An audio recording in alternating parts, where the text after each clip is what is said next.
Hello India. Hello India. बड़ों को ढेर सारा प्रणाम। हैप्पी दीपावली दोस्तों। आप लोग की दीपावली कैसी रही? ढेर सारा प्यार। और मेरे सारे सब्सक्राइबर कैसे हो आप सबको ढेर सारा Ram Ram. Ganpati Bappa Morya. Welcome back to my YouTube channel Simi के डायरी में आप लोग का ढेर सारा स्वागत है दोस्तों। मैंने अपना दूसरा उपन्यास मीठी जो स्टार्ट कर दिया है, उसका 2 पार्ट आप लोगों के समक्ष रख दिया है।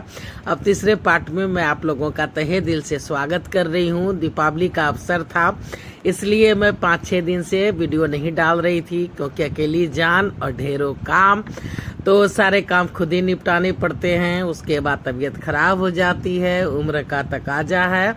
तो चलिए अब मीठी के तीसरे पार्ट में मैं आप लोगों का तहे दिल से स्वागत करती हूँ। अब तक आप लोगों ने देखा है कि मीठी जो है एक लेक्चरर है, प्रोफेसर है जूलॉजी की, और वो दिल्ली से जो है उसने ट्रांसफ़र करवा लिया है और मतलब नया जॉब स्टार्ट किया है लंदन में, और यहीं शिफ्ट कर गई है, यहीं रह रही है अभी डिम्पी के साथ। उसके डिम्पी जो है उसकी प्रिंसिपल साहिबा की बेटी है, और प्रिंसिपल साहिबा के कहने पर ही वो लंदन आ गई है और यहीं रह रही है।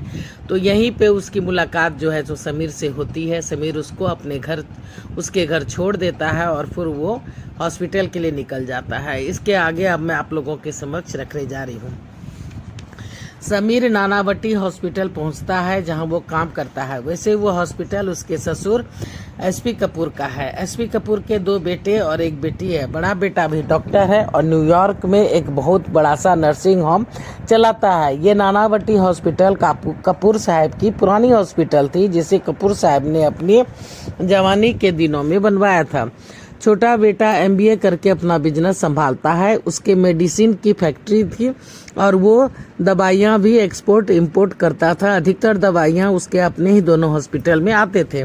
लंदन अलग देश था, सो दवाइयाँ यहाँ लाना पड़ता था, जबकि मेडिसिन की फैक्ट्री न्यूयॉर्क में ही थी। सो न्यूयॉर्क के हॉस्पिटल मोरिया होम में डिलीवरी आसानी से हो जाती थी। पहले तो दोनों भाई एक ही कोठी में रहते थे, पर इधर कुछ दिन पहले ही कपूर साहब ने अपनी सारी संपत्तियों का बंटवारा कर दिया था। बेटी हनी को लंदन का घर और हॉस्पिटल मिला था, जो कि पुराना होने के साथ साथ यादगार भी था, क्योंकि यहाँ सभी बच्चों का बचपन बीता था। मम्मी की यादें यहाँ से जुड़ी थी। नानावटी हॉस्पिटल उसके नाना की थी, जिसे बाद में पापा यानी कपूर साहब ने नानावटी का नाम दे दिया था। घर में सभी डॉक्टर्स थे। नाना डॉक्टर थे, मम्मी डॉक्टर, पापा डॉक्टर, वो डॉक्टर, और बड़े भाई के साथ साथ उसके पति समीर भी डॉक्टर थे। बस छोटा भाई परम बिजनेस में था, और वो भी डॉक्टर से ही संबंधित यानी दवाइयों का बिजनेस। वो सभी पंजाबी थे, पंजाबी फैमिली से बिलोंग करते थे, पर माँ उसकी अंग्रेजन थी। नानी जो अंग्रेज ठहरी। दरअसल उसके नाना यहाँ पढ़ने आए थे और यहीं उस अंग्रेजन नानी से उन्होंने शादी करके यहीं पे वो बस गए थे। नानी अपने माँ बाप की इकलौती और अमीर औलाद थी, शायद इसलिए नाना इंडिया वापस नहीं जा सके थे। नाना के सगे संबंधियों का कोई भी जानकारी उन लोगों को नहीं थी। हनी की माँ भी अपनी माँ की तरह एक ही बेटी थी, इसलिए पुरानी प्रथा को फिर से दोहराई गई थी। उसके पापा एसपी कपूर की शादी उसकी माँ नैन्सी से इसी शर्त पे हुई थी कि वो वापस इंडिया नहीं जाएगा। उसके पापा ने शर्त तो मान ली थी, पर अपने घर से नाता नहीं तोड़ा था। उन लोगों का इंडिया आना जाना लगा रहता था। उसके चाचा, बुआ, दादी, दादा सभी आते जाते रहते थे। उसका यही नतीजा निकला था कि उसके भाइयों का नाम पूरा पंजाबी था, बस वही अंग्रेजन हनी बन के रह गई थी। उसके बड़े भाई का नाम रमन और छोटे भाई का नाम परम था। हनी बीच में थी। दोनों भाभियां भी आपस में सगी बहनें थी। बेटी की शादी की चली आ रही प्रथा कायम थी, इसलिए हनी की शादी भी समीर से हुई थी, बिल्कुल उसी तरह जैसे उसके पिताजी और उसके नाना की हुई। डॉक्टर एसपी कपूर की बेटी डॉक्टर हनी अपने बाप की बहुत ज़्यादा दुलारी थी, और उसकी शादी भी उसी तरह से पुरानी चली आ रही प्रथा को कायम रखने के लिए की गई थी, जिस तरह से उसके नाना और उसके पापा की शादी हुई थी। समीर डॉक्टरी पढ़ने के लिए इंडिया से यहाँ आया हुआ था। समीर के माता पिता नहीं थे। समीर को उसके चाचा चाची ने पाल पोस कर बड़ा किया था। जब समीर ने कहा कि वो लंदन जाकर के डॉक्टरी की पढ़ाई करना चाहता है तो उसके चाचा चाची ने अपने जगह जमीन बेच करके उसे यहाँ पढ़ने के लिए भेजा था। समीर और डॉक्टर हनी साथ में पढ़ते लिखते थे और साथ में ही पढ़ाई लिखाई करने के बाद समीर ने उसके हॉस्पिटल में ही ज्वाइन कर लिया था। दोनों को आपस में प्यार हो गया था और फिर उन दोनों की शादी हो गई थी। समीर के माता पिता थे नहीं, चाचा चाचे भी अब दुनिया में नहीं थे, इसलिए समीर लंदन में ही बस गया था और समीर ने अपने गांव और इंडिया से तौबा कर लिया था। वो यहीं का होके रह गया था। अभी वर्तमान में हनी, समीर और उसके पापा एसपी कपूर इस नानावटी हॉस्पिटल को संभालते थे। हॉस्पिटल काफ़ी बड़ा और अच्छा था। यहाँ 50 डॉक्टर और 200 नर्स, वार्ड बॉय तथा अन्य कर्मचारी काम करते थे। हनी के घर में उसकी दादी, एक बुआ के 2 बच्चे, उसके पापा एसपी कपूर, हनी और समीर साथ में रहते थे। इन सबों के अलावा नौकर, ड्राइवर, माली, पहरेदार और गार्ड्स भी होते थे। Nanavati hospital. Doctor Sameer hospital में गाड़ी पार्क कर उतरते हैं। रिसेप्शन पे जूली से पूछते हैं, जूली, यस सर, मैडम आ गई है? जी सर। ओटी रेडी है? जी सर। ठीक है, मैं राउंड लेकर आता हूँ, तुम ओटी में खबर कर दो मैं आ गया हूँ। जी। समीर राउंड पे चला जाता है। Everything is okay. राउंड लगाकर समीर ओटी की तरफ रुख करता है जहाँ हनी सारी तैयारी कर रही होती है। दोनों मिलकर ऑपरेशन में जुट जाते हैं। ऑपरेशन खत्म कर दोनों बाहर निकलते हैं। मैं घर जाती हूँ, काफ़ी टायर्ड हो गई हूँ। ठीक है, बाय बाय। हनी घर आ जाती है। हनी का घर काफ़ी बड़ा बंगला जैसा है। गेट पे चौकीदार ने एक सैल्यूट के साथ गेट खोला था। वह अंदर गाड़ी पार्क कर रही थी, तभी सैम और सालू ने उसे आवाज़ दी थी, हाय दी, आओ ना, एक बाजी हो जाए। नो ना बाबा ना, फिर कभी, अभी मैं काफ़ी टायर्ड हूँ। दोनों बच्चे बैडमिंटन खेल रहे थे। क्या दीदी तुम भी? दोनों रैकेट खेलने में फिर से व्यस्त हो गए थे। हॉल में ही बुआ मिल गई थी। आ गई बेटा, अदरक का चाय पिएगी? मैं खुद बनाने जा रही हूँ। हाँ, अभी फ्रेश होकर आती हूँ। हनी पूछती है कि दादी कहाँ है? बुआ जवाब देती है, अपने कमरे में। ठीक है। मार्था? Yes madam. मार्था जो कि हाउस कीपर है, हनी के हाथ से बैग लेके रखने चली जाती है।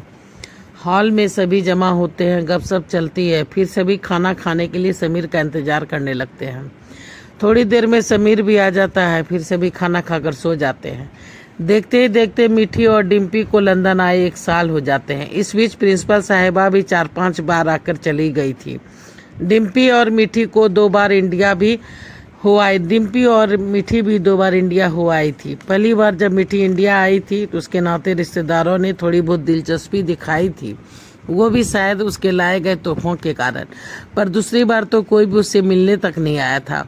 वो ही हार फार कर 1-2 बार मन महसूस कर उससे मिलने के लिए चली गई थी। मीठी का मन भी अब सबसे खट्टा हो गया था। इधर समीर से भी मीठी की कोई मुलाकात नहीं हो पाई थी। मीठी समझ गई थी कि वो बिजी आदमी है, शायद वक्त नहीं मिला होगा। फिर उसका कोई कांटेक्ट नंबर भी तो नहीं था। एक दिन रात के 8 बज रहे थे। डिम्पी नीचे हॉल में बैठी टीवी देख रही थी। मीठी अपने कमरे में ऊपर थी। तभी कॉल बेल बज उठा था। डिम्पी ने दरवाज़ा खोला। सामने समीर को देख एक पल तो पहचान ही नहीं पाई। हाय, कौन चाहिए आपको? डिम्पी? यस, मैं डॉक्टर समीर, याद है? अरे हाँ, दीदी ने बताया था। वो मीठी कहाँ है? ऊपर अभी बुलाती हूँ, आइए। जी, चलो तैयार हो जाओ, कहीं घूम के आते हैं। मैं नहीं, आप मीठी दीदी के साथ हो आइए। पर क्यों, तुम भी चलो। कौन है डिम्पी? जी दीदी, डॉक्टर समीर आए हैं। कौन डॉक्टर समीर? आप नीचे तो आइए। आई। थोड़ी देर में मीठी नीचे आती है। अरे आप, इतने दिनों बाद? मैं तो सोच रही थी आप हमें भूल ही गए। माफ़ करना, शर्मिंदा हूँ। क्या करूँ, काफ़ी बिजी था, वक्त नहीं मिल रहा था। फिर हमारा कांटेक्ट नंबर भी तो आपस में नहीं लिया था। फिर मैंने हमारा कांटेक्ट नंबर भी तो हम लोगों ने आपस में नहीं लिया था। चलो तुम अपना नंबर बोलो सबसे पहले, मैं नंबर ही ले लूँ। पहले नंबर लिया जाए। डिम्पी ने फटाफट नंबर बोल दिया था। और तुम्हारा? लाइए अपना मोबाइल दीजिए, मैं सेट करती हूँ। ये लो। डॉक्टर समीर ने अपना मोबाइल डिम्पी डॉक्टर समीर के मोबाइल को देखकर कहती है नाइस सेट, पसंद है? हाँ अच्छा है, चलो दिला देता हूँ यही सेट। अरे नहीं, मैं तो यूं ही बोल रही थी। अरे कोई बात नहीं, आप कॉफ़ी लेंगे या टी? टी स्ट्रॉन्ग, अभी लाई। अरे चैम्प, आपका क्या चल रहा है? चैम्प, वाह गुड गुड। पढ़ाई कैसे चल रही है? बस ठीक ठाक, फर्स्ट सेमेस्टर कंप्लीट हो गया है, हमें आए 1 साल होने को है। आपको कुछ पता भी है? और आप अभी तक मात्र 1 बार हमसे मिले हैं। दरअसल मैं 2 बार आया था पर घर बंद था, शायद आप लोग इंडिया गए हुए थे। ओह, तो आप आए थे, तभी मिठी की आवाज़ सुन दोनों पलटे। बिल्कुल, चाय लेते हुए, चाय की चुस्कियां भरते हुए बोले, वाह नाइस स्ट्रॉन्ग टी, थैंक्स, मुझे इसकी बहुत ज़रूरत थी। चैंप जाओ, तैयार हो जाओ। Okay uncle. क्या बोलूँ, अंकल या भैया? कुछ भी बोलो, सब चलेगा। अच्छा हाय, ठीक है, मैं तैयार होकर आती हूँ। चाय ख़त्म होने के बाद, मीठी तुम भी तैयार हो जाओ। मैं नहीं, मैं काफ़ी थकी हुई हूँ, मुझे कहीं नहीं जाना। अरे नहीं यार, चलो ना। इट्स ओके दीदी, जाओ जल्दी तैयार हो जाओ, प्लीज़ दी प्लीज़। ठीक है बाबा, आती हूँ। थोड़ी देर बाद तीनों गाड़ी में सवार होकर निकल गए थे। काफ़ी लंबी ड्राइव के बाद तीनों ने एक अच्छे से रेस्टोरेंट में खाना पीना खाया था और रात के 12 बजे पूरी मौज मस्ती के बाद जो है सो घर वापस आ गया था। समीर ने दोनों को उसके घर पे ड्रॉप किया था और फिर उसके ड्रॉप करके। तो चलिए दोस्तों, मीठी का 3rd पार्ट में यहीं पे समाप्त करती हूँ। अगला पार्ट लेके फिर आप लोगों के समक्ष आऊँगी। पहली बार चैनल पे आए हैं तो मुझे सपोर्ट कर दीजिए, सब्सक्राइब कीजिए, लाइक कीजिए, शेयर कीजिए, कमेंट्स कीजिए और बेल बटन ज़रूर दबाइएगा ताकि आप लोग को नोटिफिकेशन मिल सके। अब मैं अपनी वाणी को भी विराम देना चाहती हूँ। जय भोलेनाथ, हर हर महादेव। और आप लोग का ढेर सारा thanks for watching my video. Thanks for watching my video.